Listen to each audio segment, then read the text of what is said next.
Hello everybody and welcome back to Tournament Deck Spotlight. Today we're having a look at the discard dragon deck that Surdin from Team Twilight Knights used to win last weekend's SEAO Shadowverse Open July Cup. Dragon is still on top, even if it's in a very different form than before.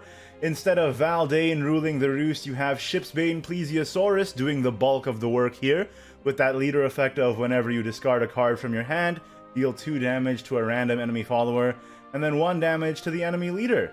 You do this over the course of the game with tons of different discard effects, as well as stuff that supports discard, like Steel Cap Pachycephalosaurus, which lets you evolve for free if you discarded a card this turn. And then of course the new card Springwell Dragon Keeper, such a powerful discard tool that also helps you manage the board. And then you just end up having the opponent be at 10 defense, and you didn't even realize it because Shipsbane did so much work. And then that's when you finish off with the other key card of the deck, Turncoat Dragon Summoner, the new legendary introduced in Fortune's Hand. If you discard this card, you get the Crimson Dragon Sorrow, which is insane as a draw engine that helps you keep the discards going, and the cost can be reduced by discarding cards as well. And if you straight up play it, you get the Azure Dragon's Rage, which is fantastic as Storm Burst finish. Again, you can reduce the cost of the card by discarding cards in your hand. And then that with Dark Prison Dragon gives you the damage you need to win the game. So let's go ahead and take a look at a full game and see how this actually plays. So here's a game I played against Haven. As you can see, I'm going first. And Alana Haven kind of coming back on the ladder, I'm not gonna lie. I've been seeing it a lot more, the new build using Saintly Squeaks and Justine for more burst. Pretty cool deck. And we have a pretty good hand here. We draw the Dragonfolk's Wail and I save my Plight instead of discarding it right away for draw, because I know I'm going to use the Rock back on it, and I can save the Plight for later, where it's more valuable in Overflow, of course, because you draw an additional card in Overflow. And it's also useful for reducing the cost of your Azure Dragon and Crimson Dragon. They play the Sweetwing Seraph, and I think I make a slight misplay here. I play the Confectioner instead of the Curse to ramp, because I wanted to draw into the Shipsbane as soon as possible, was my thinking, and having a body on board could have been good, but in hindsight, the body on board doesn't really matter, because 4-Pillar Tortoise is the most likely play. If I played Curse on 3 instead, I would have been able to play this alongside a 2-drop on 5, and I would have reached the Shipsbane at the same time, but I kind of liked having the security of the Shipsbane. I don't know if that makes any sense, because it's not guaranteed off the draw off of Confectioner anyway. But at the end of the day, I think I could have done that slightly differently. But again, I am pretty comfortable having the Shipsbane in the hand here. And of course, when you have the Shipsbane on first and you ramp once, you immediately play it. Discarding the Helio Dragon there gets me the Ivory Dragon, which is amazing. You love to see that. And then Cal comes out, of course. Cal, which is understandable that you play this over Alana, because Alana doesn't clear this board at all. So I want to clear that board before it gets unmanageable. Thankfully, I draw the Turncoat Dragon Summoner.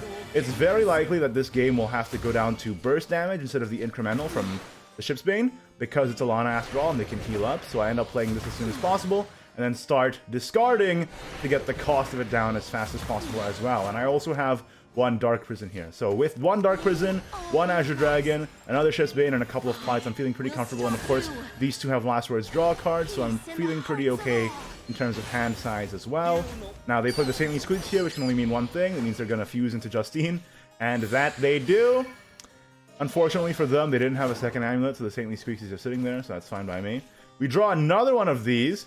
I didn't really have a great discard here, so I chose to discard this, and we thankfully drew another one, which I then discard the Dragon Oracle, of course, which is pretty useless at this stage in the game. And that goes away, and I get another Azure Dragon, which is fantastic for the burst later on. And I draw the Steel Cap Pachycephalosaurus, which is amazing here. Evolve for free into this, deal 2 damage to face as well, and run this in. Now, I don't play the Plight here, because I think the Plight is way more useful for reducing this later, as well as the ping damage, because they're likely going to find a way to clear it anyway, and they do, of course, with the low Ray now. So yeah, I didn't really value preserving the defense on the Steel Cap, rather than saving the Scalebound for ping and draw. So yeah, that's why I saved it. And then of course they double clear here as is expected, and Pure Song Priest comes out and heals the whole bunch. Now, it's turn 9. I Plight the Oracle, of course. That goes away.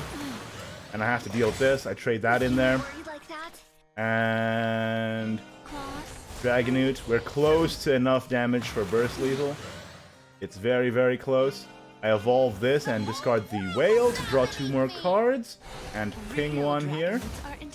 The idea being to reduce the cost of these as well.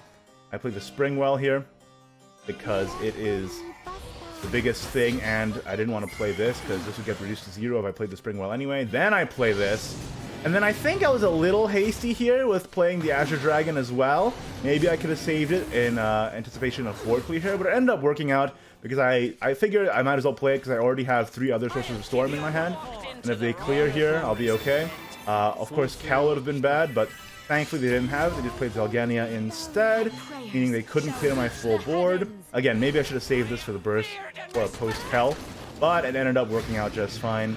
Justine comes out, buffs 1 more time, but it doesn't matter. They're at 13. There's 8 on the board, and then bing, bang, bang,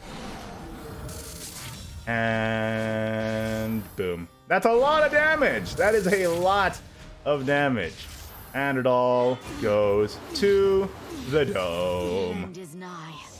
Seems good. And there you have it. That is Discard Dragon by Surdin from Team Twilight Knights. Give it a shot if you haven't already. It's a fun deck with a lot of decision making. That's it for this video. Like it if you did. Don't if you didn't. Subscribe for more Shadowverse content in the very near future. And of course, thank you so much to my wonderful patrons. Really appreciate your support. See you all next time. Goodbye.